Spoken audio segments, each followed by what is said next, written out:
মাতলা চর দখল করে ক্যাফে। শওকতের ছেলের ক্যাফেতে চলল বুলডোজার। অবৈধ নির্মাণ ভেঙে গুড়িয়ে দিল প্রশাসন। সদ্য লন্ডন থেকে চোখের অপারেশনের বিশেষ প্রশিক্ষণ নিয়ে ফিরেছেন ডাক্তার মোনাজির হোসেন। বনগাঁতে এই সর্বপ্রথম কোলফেকো, টোরিক, মাল্টিফোকাল ছানি অপারেশনের জন্য আসুন বনগাঁ আই কেয়ারে। শওকত মোল্লার ছেলের ক্যাফেতে চলল বুলডোজার। মাতলা নদী চুরি করে তৈরি অরণ্যের কূলে ভাঙার প্রক্রিয়া শুরু। অপ্রীতিকর পরিস্থিতি এড়াতে এলাকায় বিশাল পুলিশ বাহিনী ও কেন্দ্রীয় বাহিনী মোতায়েন করা হয়েছে এদিন। শওকত মোল্লার ছেলে ইমরান মোল্লার বেআইনি ক্যাফেতে চলল বুলডোজার। মাতলা নদীর চর দখল করে বেআইনিভাবে ক্যাফে তৈরির অভিযোগ উঠেছিল। সব নথি খতিয়ে দেখে ক্যাফে ভাঙার নির্দেশ দেয় জেলা প্রশাসন। তবে সেই নির্দেশকে গুরুত্ব দেয়নি শওকত মোল্লা বা তার ছেলে। এবার প্রশাসনের তরফেই বুলডোজার চালিয়ে ক্যাফে ভাঙার কাজ শুরু হলো। আজ ভোরেই ক্যাফের সামনে পৌঁছায় বিশাল পুলিশ বাহিনী ও মোতায়েন করা হয় কেন্দ্রীয় বাহিনীও। তারপরে শুরু হয় বেআইনি ক্যাফে ভাঙার কাজ।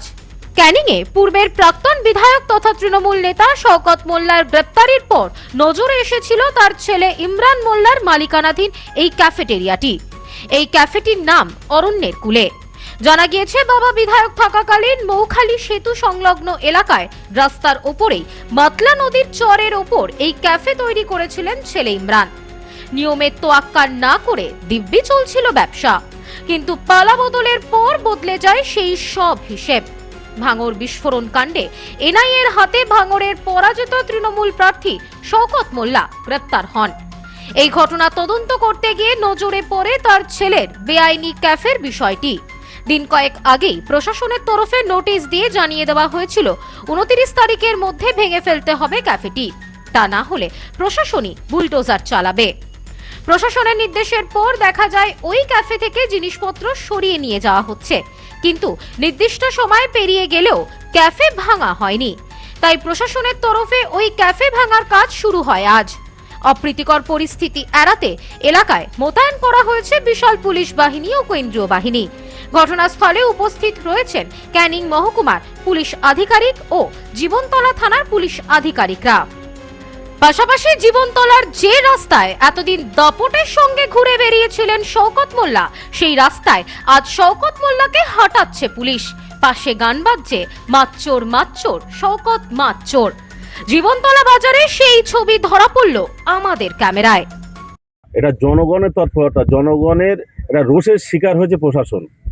কারণ আপনারা ইতিমধ্যে শুনেছেন অভয় অরণ্যর কূলে যে শওকত মোল্লার ছেলে যে ক্যাম্পটা তৈরি করেছে 20 বিঘার অধিক জমি নিয়ে মানুষকে শোষণ করে যেভাবে রাজপ্রাসাদ বানাতে চেয়েছিল, তার প্রতিহিংসার শিকার হয়েছে এই শওকত মোল্লার ছেলে ইমরান মোল্লা।